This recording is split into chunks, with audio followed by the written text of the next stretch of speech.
Hello दोस्तों, स्वागत है आपका अपनी पढ़ाई के यूट्यूब चैनल पर। दोस्तों, आज का हमारा टॉपिक है आयरन एज। आप इस चैनल पर न्यू हैं तो लाइक, सब्सक्राइब और शेयर ज़रूर करें ताकि ये वीडियो जो है ज़्यादा से ज़्यादा लोगों तक पहुंच सके और मुझे भी खुशी हो तो मैं आगे और भी बेहतर वीडियो लेकर आऊं आपके लिए और जिन लोगों को ज़रूरत है उन लोगों के लिए भी। तो हम स्टार्ट करते हैं iron age culture in India. ठीक है, तो हम देखते हैं सबसे पहले कुछ फैक्ट्स। तो लोहे को खान से निकालने तथा धातु शोधन की जो प्रक्रिया है सर्वप्रथम प्रचालन संभवतः जो विद्वानों के द्वारा कहा जाता है एशिया माइनर और काकेशस के क्षेत्र में हुई थी। ठीक है, और यहीं पर विद्वानों की जो अवधारणाएं हैं वो कहते हैं क्या कि हेती साम्राज्य ने इस ज्ञान को बहुत समय तक बाहरी दुनिया से छुपाए रखा था। कारण क्या है कि लोहे से पहले का जो प्रयोग था वो कॉपर का होता था, कांसे का होता था, जो धातु मजबूत नहीं होती है उतनी, जबकि आयरन आने की वजह से उसके टूल्स काफ़ी बेहद मजबूत होते हैं और धारदार अच्छे बनते हैं। काफ़ी सारी चीज़ें में बदलाव आ जाती हैं। इसी कारण से आयरन के प्रयोग को हिती साम्राज्य के शासकों ने छिपाए रखा। परंतु जैसे ही हिती साम्राज्य का विघटन होता है, वहाँ से जो भी कारीगर थे जो आयरन के ऊपर काम करते थे वो अपनी जीविका के लिए इधर से उधर निकल पड़े। और यही कारण है कि वहाँ से निकलने के बाद हिती साम्राज्य के यानी पतन होने के बाद जब वहाँ से ये लोग निकलते हैं कुशल कारीगर, तो ये दुनिया के सामने आता है।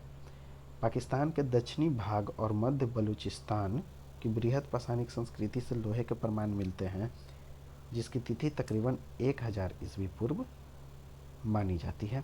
ठीक है, यानी कि बलूचिस्तान और पाकिस्तान के दक्षिणी भाग में जो भी बृहद पाषाणिक संस्कृति है वहाँ से लोहे के प्रमाण साफ साफ मिल रहे हैं। लेकिन उसके अलावे हमारे अथर्ववेद से भी लोहे की जानकारी मिलती है। साथ ही साथ सुत निपात नामक एक ग्रंथ जो है वहाँ से लोहे के फाल को तपाने का साक्ष्य मिलता है। आज भी जब हम देखते हैं जो लोहार होते हैं वो आयरन को काफ़ी हीट करते हैं। ठीक है, काफ़ी हीट करते हैं ताकि उसको अच्छे तरीके से अपने अनुसार उसे ढाल सकें। और इसी का वर्णन सुतनीपात नामक ग्रंथ में मिलता है कि लोहे के फाल को तपाया गया है। ये जो है ये क्षेत्र दिखाया गया है यहाँ पर, हेरात, कंधार, पिराक। ठीक है, ये सब जो क्षेत्र हैं ये सब दिखाए गए हैं लोहे के प्रयोग के क्षेत्र हैं। ये तो इधर हो गए। उसके अलावे फिर हम इधर देखते हैं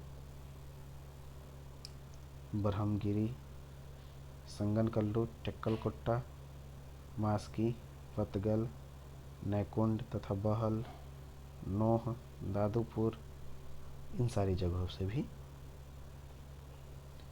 उसके बाद हम देखते हैं अब क्षेत्र। तो सबसे पहले उत्तर पश्चिमी क्षेत्र, तो बलूचिस्तान स्थित पिराक के तृतीय काल से लोहे के प्रमाण मिलते हैं। ठीक है, तथा यहाँ धूसर रंग के पात्र, चावल बाजरा के प्रमाण, हड्डी के उपकरण, मिट्टी के मकान, तांबे व कांसे के उपकरण आदि भी मिले। यहाँ से भट्टियों के ढेर के रूप में राख की प्राप्ति हुई है।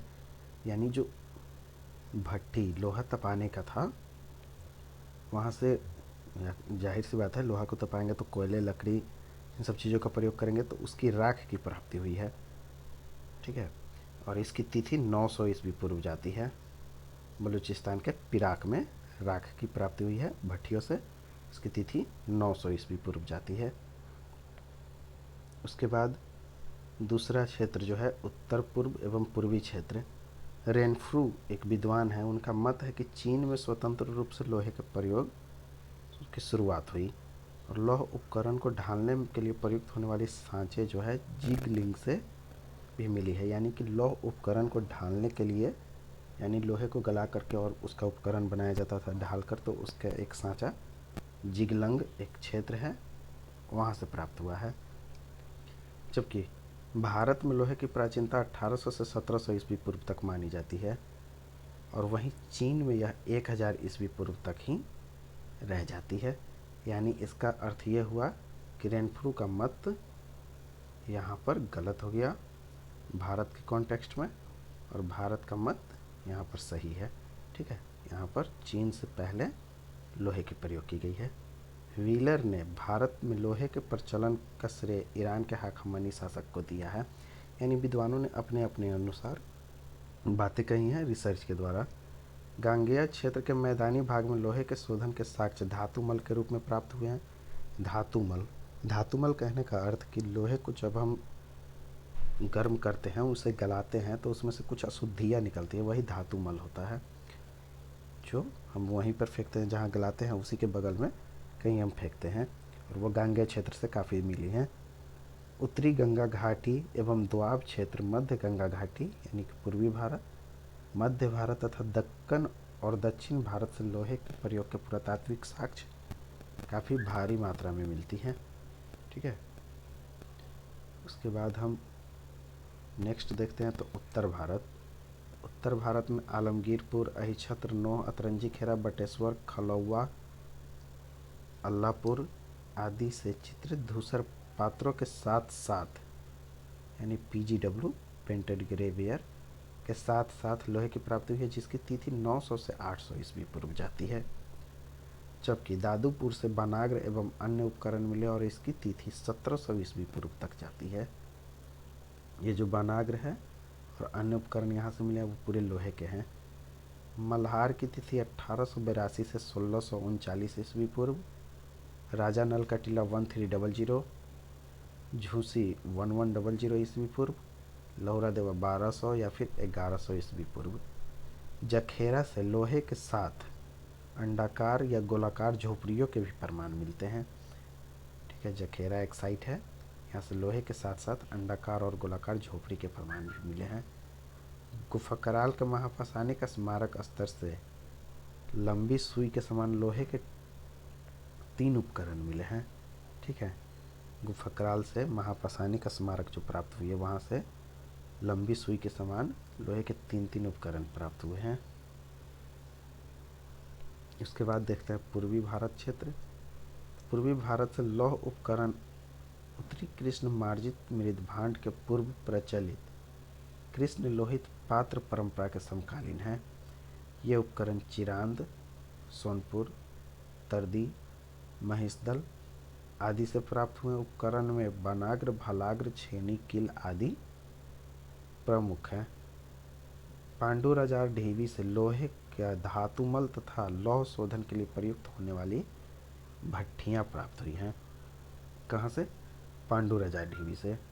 पूर्वी भारत में लोहे की तिथि तकरीबन 750 ईस्वी पूर्व जाती है। ठीक है, पूर्वी भारत में 750 BC। उसके बाद दक्षिण पूर्व राजस्थान, पोसेल एवं पी गुल्लापल्ली का विचार है कि आहार के प्रथम अ और प्रथम स के कालों से लोहे को संबंधित किया जा सकता है। आहार से लौह संस्कृति के 3 तिथियां मिलती हैं। सबसे पहला 2124 से लेकर 1707 ईस्वी पूर्व, दूसरा 1871 से 1526 ईस्वी पूर्व, तीसरा 1512 से 1263 ईस्वी पूर्व। उसके बाद हम देखते हैं नंबर 6, क्षेत्र मध्य भारत तथा दक्कन क्षेत्र।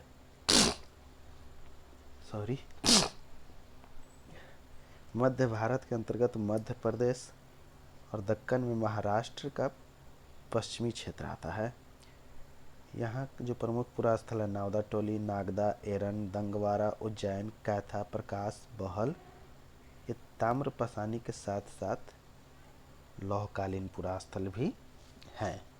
नागदा तथा एरन की तिथि 1100 ईस्वी पूर्व, जबकि महाराष्ट्र में स्थित तकालघाट, खापा, मोहरझरी, जूना पानी, नैकुंड का उत्खनन SB देव ने करवाया था। ठीक है, तकालघाट, खापा, मोहरझरी, जूना पानी, नैकुंड। और यहाँ काफ़ी सारे पुरास्थल है जहाँ से लौहकालीन बृहद पाषाणिक स्मारक संस्कृति भी मिली है। यानी कि मेगालिथ कल्चर के साथ साथ हमें आयरन कल्चर भी यहाँ से मिलते हैं। कहाँ से?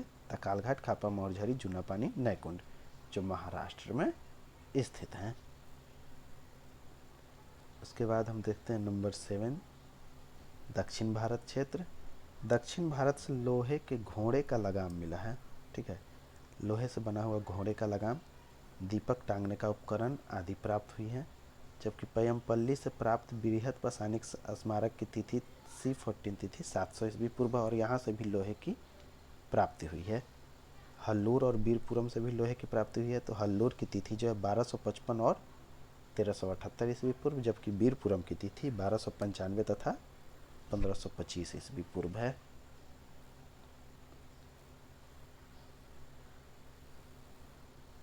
उसके बाद हम देखते हैं कुछ फैक्ट्स। तो भारत में लौह के प्रयोग के संपूर्ण काल को 3 भागों में विभाजित किया गया है। ठीक है, भारत में जो प्रयोग किए गए हैं लोहे को, उसके प्रमाण के आधार पर उसे 3 वर्गों में विभाजित करते हैं, जिसमें 1300 से 1000 ईस्वी पूर्व के बीच पाकिस्तान का पिराक और कर्नाटक का हल्लूर को रखा जाता है। जबकि 1000 से 800 ईस्वी पूर्व के बीच गांगेय क्षेत्र को, और 800 से 500 ईस्वी पूर्व के बीच बाकी सारी क्षेत्रों को रखा जाता है। ठीक है दोस्तों, ये था हमारा आयरन एज कल्चर। आप इस चैनल पर न्यू है तो लाइक, सब्सक्राइब, शेयर ज़रूर से ज़रूर करें, ताकि ये वीडियो और भी लोगों तक पहुंच सके। Thank you.